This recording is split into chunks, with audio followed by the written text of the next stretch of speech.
I say hello on the Mercedes-Benz Vans phone line to my good friend who I spent many an hour in Las Vegas with on the end of the set for the NFL Network Draft coverage. My friend at Move the Sticks, Daniel Jeremiah. How you doing, DJ? I'm doing great, Rich. I was just glad that only half of my face has burned off from the sun, but the other half is in great shape. I know you. Yeah, I mean you were the old Harvey. You were in the old Harvey Dent chair. I had the back of my head that was getting roasted by the sun as it set behind the Bellagio, but it was hitting you just on the right side of your face. So you got that thing going on. Yep. Yeah, no, the right side, I could take some side profile pictures, and I look as tan and as good as I've ever looked, and then I turn the other way, and it's no bueno. Well, it was a blast, man. It was a total blast. Let's jump into this conversation being the quarterbacks in this year's draft and what to make of it. Now that we're through it, what's your take on what the league thought about this year's draft class at quarterback now? Well, I think it's kind of the way we previewed it. It was, it just wasn't a really strong group. Now, that's based off the evaluations and then coming into the league, and some of them landed in good situations and hopefully with patient teams. So I think, I'm happy for these guys because I think it would have been hard for them to go to teams in the first round and with expectations being higher and rushing them onto the field. I don't know that we would have seen many success stories. But I think now when you look at some of these situations and, you look at Ritter or Howell and kind of where they landed and when they landed, I think that gives them an opportunity to maybe eventually be a successful quarterback. So I think it ended up working out well for all of them. Okay, so then let's take this a couple at a time because, as you know, we will always be looking back on something. Which one of these guys winds up in, say, like, I guess, a Lamar Jackson position where it's like, well, they waited a while, but perfect spot, perfect coaching staff, perfect opportunity for them to succeed, and then go for it. Which one of those guys do you think landed in that position? Well, I know he was the first one to go, but I can't find a better situation than what Kenny Pickett landed in. I mean, obviously the familiarity there in Pittsburgh, you start there, but I just think going to a team with a talented defense, with a big-time running back, they've really tried to invest in the offensive line. I think they have more work to do there, but I think he's going to fit in. And it's just like the Ravens. Like the Ravens have done nothing but win for the last 20 years, and Lamar Jackson just fit right into that winning culture. I think Kenny Pickett going to the Steelers is the same type of vibe. That's an organization that just knows how to win, and I think with his skill set, I think they're going to be excited to have somebody that can move around. Ben did that, as well as anybody for a long period of time, but he hasn't done that the last couple of years. So I think they'll be excited about getting him in there. I can't find a better fit than that one. Yeah, I mean, Tomlin told us on Saturday when he joined us on our live draft coverage that he absolutely has a shot to start week one, that there's going to be a competition with, he mentioned Mason and he mentioned Mitch, as in, the killer M's, if you will, Rudolph and Trubisky. So he's going to have a real shot, I think, week one for Pittsburgh. I think he will. And I think when you saw the numbers come in on Trubisky's contract, when they first signed Trubisky, I didn't know the numbers. I thought, okay, Mitch is going to get the shot to be this guy here. And then you saw what the numbers came in and how low they were as backup money. So I was like, okay, well, they're not, this is a opportunity for Mitch, but this is not a commitment from the Steelers. So then I guess let's remove Pickett from the next scenario I'm throwing out there. Who's got the ability to pull off a Dak, meaning veteran quarterback who's absolutely starting, gets hurt in the preseason, and this person is forced into action and turns out to be terrific and a future starter and Pro Bowler in the league? Who do you think has that best opportunity? Well, I think that Corral has a ton of ability. You look at where he is. I think Sam Darnold will probably be able to hold him off, at least initially. But I could see him, if he were to get in there and get that opportunity eventually. He's got a ton of ability. He's got the quickest release in this draft. He can really, really run and move around and create and make things happen. So, I don't know how good the Carolina Panthers are going to be. They sure as heck need to keep McCaffrey healthy. But that would be one I could identify. If he, whenever he does get on the field, that dude's talented. He's got a lot of ability. And what about Howell? I've got Ron Rivera coming up in hour number 3. I started the show by saying if the draft was held Labor Day weekend of 2021, he could have been the first overall selection in the draft, right, Howell? Well, I think he had a chance to be the top quarterback, just a matter of what people thought of the quarterbacks overall. I did him over the summer, and I thought that, he was a little bit lesser version of Baker Mayfield. So, look, Baker went number 1, so it's not far-fetched to say that. But, I think it's interesting with him going there with Wentz. Polar opposites kind of when you look at the way that they play. Obviously, different bodies. I mean, Wentz is enormous. Howell's a little short. But Carson, when the pressure comes, he's liable to throw a left-handed interception, and things can go haywire. Whereas with Howell, I thought Howell did a pretty good job last year when he was under duress of making some things happen. So the poise that he has, I think, will serve him well there. I know they've got Heineke. I know that they're committed to Carson. But via injury or poor performance, I just get a feeling we're going to see him this year. I really do. I think we'll see him get an opportunity at some point in time. Daniel Jeremiah at Move the Sticks, his podcast along with Bucky Brooks is must listen to. It's called Move the Sticks right here on the Rich Eisen Show. So I guess we know why Steve Keim decided a 1 and a 3 for Hollywood Brown was a good move, huh? We found that out? Yeah, once you saw that suspension come down with D-Hop, that makes even more sense. But I think he fits in well there. I mean, there's a reason why he wanted out of Baltimore. He didn't love the system, is what he said. And, man, he's going to love this system. He's already played in it, basically. So he's played it in college. He's got his college quarterback. And now, I think the ball is going to come to him early and often. So I know some people were comparing that to the A.J. Brown trade and saying, wow, they gave up way too much for Hollywood Brown, but you got to know kind of what you run and who you are and how guys fit. I think he's going to be an outstanding fit in Arizona. So how does that work? Obviously you spent many a year in the NFL and front offices and scouting department. I mean, he pops in November, and so Steve Keim and the rest of the Cardinals knew pretty much over Thanksgiving throughout that December swoon without him. And the loss in the playoffs, that this was coming, and thus they needed to address that at some point, and certainly in the draft, that was a priority. Is that how that works? Yeah. Usually they know way ahead of time on this stuff, and so it gives you opportunities to plan going forward. So that was not. I don't think this was some last minute deal. It rarely is. So you get that information, and you got opportunities to try and explore all the different options that exist out there. And, I don't know that I could have found a better option for them in terms of just the fit, with the scheme and run after catch and the familiarity with your quarterback. So that's why, that one made a lot more sense when all that news came out. Right, and it also makes your quarterback happy, although he's not going anywhere. I mean, Steve Keim, we had him on yesterday before all this happened, and he brought the hammer down on anything. And he did that obviously pre-draft in his press conference as well. No intention of trading this guy. No chance of trading this guy is what he said. No chance. Rich, as we've learned, yes, if a head coach or a general manager comes on the Rich Eisen Show and says that a player will not be moved, and we know that will never happen.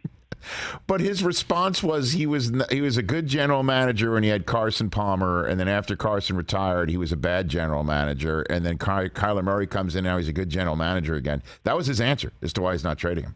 That's exactly what he said. Interesting. He did, but I mean, look, are we going to call it a Vrabel going forward? I mean, are we going to name that? Yeah, that's true. When this happens? He did say he's still the coach of the Tennessee Titans too. Last I checked. And we had Howie Roseman on yesterday as well, and the conversation that we had, Daniel, on our draft set about wide receivers in the market in the NFL these days, and how fascinating a position it is now. That he was the one who raised his hand and said, I will take and pay A.J. Brown because he's a known quality. And the Titans are like, yeah, you know what? We know who he is. We actually even like who he is. We actually like him being here, but we're not paying him, and we're going to take his comp. That was a fascinating sequence on Thursday night. You know what's interesting, though? Look up, and maybe, we'll get Brockman to do some work and stop complaining about his crappy Red Sox. But look up what Ryan Tannehill makes at the quarterback position, then look up what Jalen Hurts makes at the quarterback position, and you can understand why it's a lot easier to pay A.J. Brown in Philadelphia than it is in Tennessee. Okay. Chris, are you doing that right now, or are you protesting Daniel Jeremiah's framing of this? Well, I mean, I don't appreciate the framing. I don't think the Padres are that much better than the Red Sox. Actually, they are. We're 15-8. We're 15-8. Yes, we are. All right, so you're that much better. I get it. See, Chris doesn't pay attention to Southern California baseball. He likes carping on the Angels, too, and look at what they look like right now. I do like carping on the Angels. I actually have Yu Darvish on my fantasy team, so okay, there you go. Just back off. We're just tap dancing. Ryan Tannehill makes $29 million this year. Jalen Hurts makes much less than that. Jalen Hurts, I'm guessing, is much, much less. Jalen Hurts is coming in at 1.157. There you go. So that's it. And there you have it. So, it's a lot less. And there you have it. No question about that. Okay, so the draft choice that's lingered with you, that made you think that was something I did not see coming, is what, Daniel Jeremiah?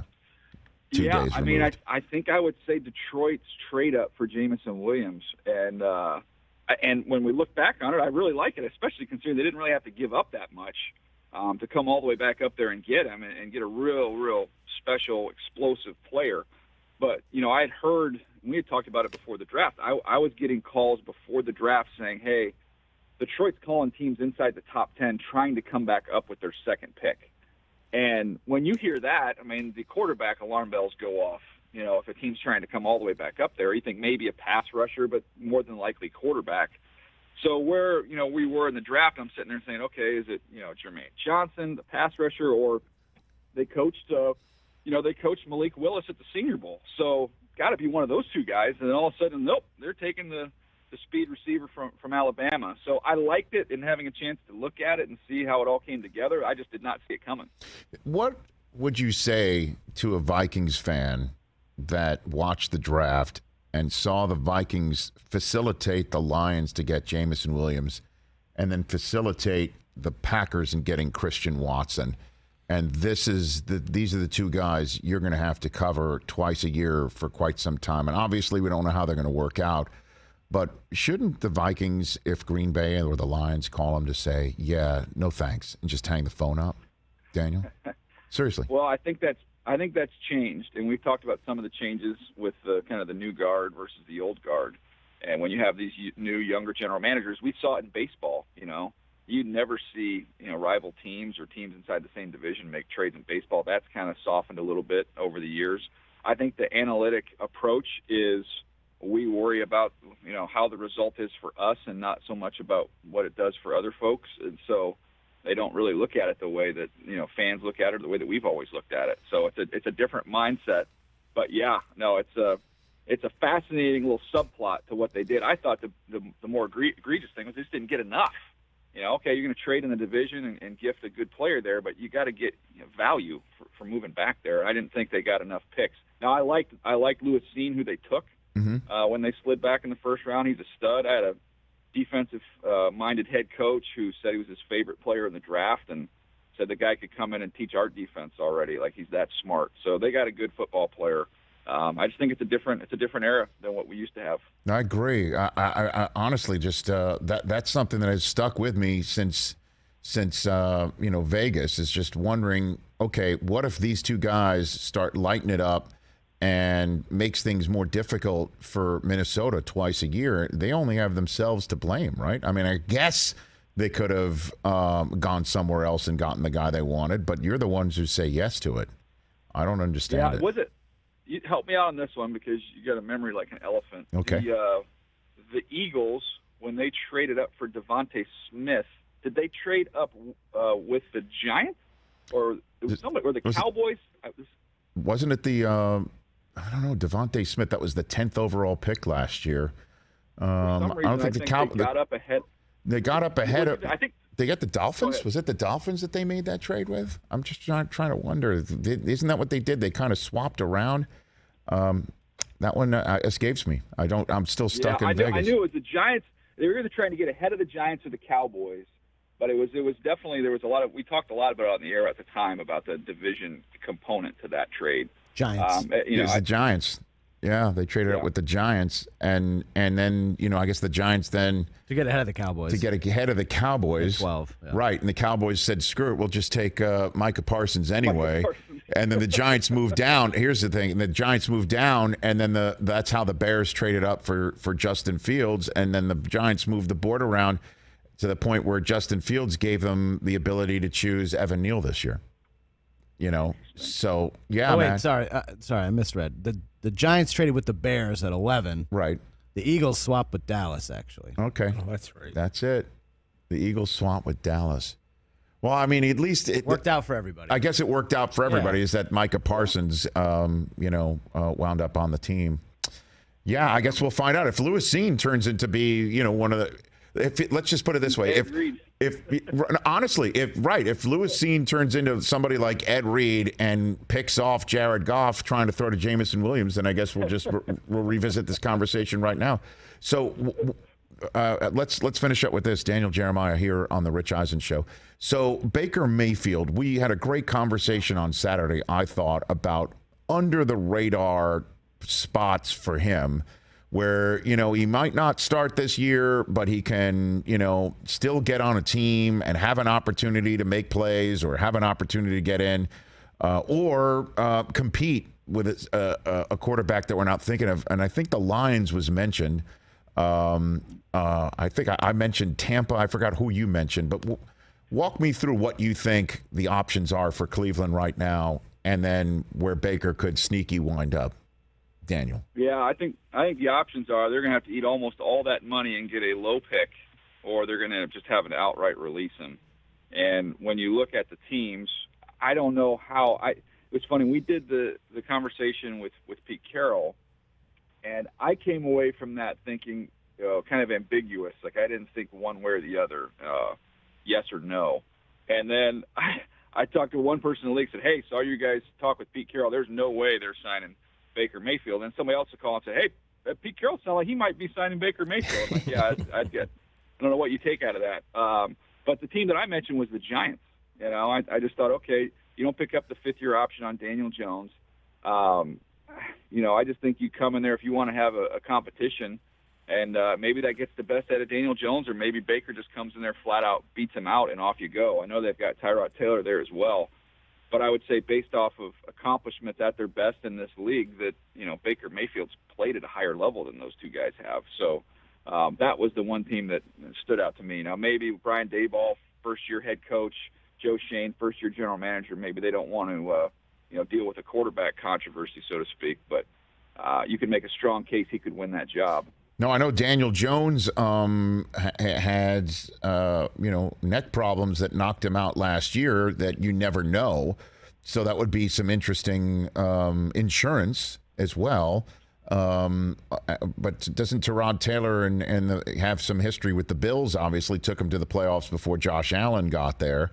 And then, I don't know if Daboll was already there or not. I'm just trying to connect some dots. I know Tyrod Taylor and Baker Mayfield vying for the same job has some shades of Hugh Jackson to it. That I know. That would be something else. I forgot about that one. Oh, yeah. I can never forget that Tyrod Taylor was constantly starting and then instead of Baker Mayfield, and then on a Thursday night when the Jets had Tyrod Taylor all bottled up and knocked him out of the game, Baker Mayfield's legacy was born. I remember that on a Thursday night. I can't forget all that stuff. And speaking of which, thank you for telling Joe Douglas I said hello, and he came on the show yesterday. It was a. How was it? I didn't get a chance to see it, so I apologize. Not a problem. Not a problem. I told him at one point, as I was walking through the draft choices, one greatest hit after another, that it sounded like that old Chris Farley Saturday Night Live sketch saying, "You remember that time when you drafted Garrett Wilson at 10? That was awesome." That was awesome. And then Jermaine Johnson dropped and you traded to go get him. That was awesome. Like that's what it sounded like, Daniel. That's fantastic. I know they're excited. I know. I think it was Rich Cimini tweeted it out this morning. I was just kind of scrolling through Twitter, and he put out they're too deep offensively. And if you were to go back and compare that to what it looked like a couple years ago, man, it is night and day. No, and I know that you're friendly with Joe, but I mean, would you, in all seriousness, say the Jets had the best draft of anyone? We all understand it takes a while to have it all come out in the wash, but best draft out of Vegas, is it the New York Jets? Daniel Jeremiah? Yeah, I mean, look, you start with just the number of picks they had. So, they should have had the best draft, and they absolutely, in my opinion, 100% did have the best draft. And he did a brilliant job of kind of maneuvering around, and being aggressive when you needed to be. I didn't think he had to overpay for those, though, to go get Jermaine Johnson and to get Breece Hall. And they needed guys they needed difference makers. They needed guys that you could quantify, what they mean to the team. You're going to be able to watch Jets games next year, and you're going to see touchdowns and sacks and interceptions and, big-time runs. You're going to be able to kind of quantify the change and the difference because they have spent some time really, working on the trenches the last couple of years. Now you're going to get a chance to watch that as a fan and really be able to see numbers associated with their improvement. And what sort of rookie season do you think Breece Hall can have? I mean, can he? All right, we all know big-time backs come from the second round. Yeah. What about him? What do you think? Yeah, he's really talented. I mean, you run 4.39 at 217 pounds. Damn. You can catch the ball out of the backfield. You're excellent in the pass protection. The only thing that I would think could limit some of the numbers is they have a stable of backs, and that's kind of the 49er way, the Shanahan way, as they're going to roll those guys through. And, Michael Carter, he's a good player, as you saw last year. So he's going to get some carries and some touches as well. I bet you he has a very high average per carry, and I bet you he catches a good number of balls in that offense next year. I think he'll have a really good year. DJ, it was awesome hanging with you. You're so great at it, and we take our cue from you so much, and you and Charles Davis with our rotating seat of David Shaw and Joel Klatt and Peter Schrager. It's just dynamite, man. I just sit there and marvel at your ability to communicate and disseminate and assimilate all at the same time with fountains going off behind you. It was just it was wild. And then thank you for getting out of the chair and putting a mute blue man in yours. Yes. That was wild on Saturday. Thanks for that, Daniel. Yes, well, two things. Number one, you are the best of the best, and you make the whole thing run. You really do make the whole thing run. So I appreciate you. And then the other thing I would say is that my kids, after 3 hours of draft coverage, long, exhausting days, and what you would hope would be some memorable moments from their father, their favorite moment of the draft was the Blue Man Group on set while I was offset. So that was a tough pill to swallow. Spraying paper mache. We're showing the video right now of Josh Charles, the actor Josh Charles, shot on his camera. That was something else, man. That was pretty wild. It was fun, man. I'm looking forward to next year, but hopefully we get a great football season between now and then. Well, I'll chat with you soon. Love to have you in here studio whenever you're back in these parts. Thanks for the call, Daniel. You be well. Thanks, bud. See you, man. The great Daniel Jeremiah, everybody. See you, buddy. Right here on the Rich Eisen Show. Hey, you watched all the way to the end. Thanks for that. Watch more right here.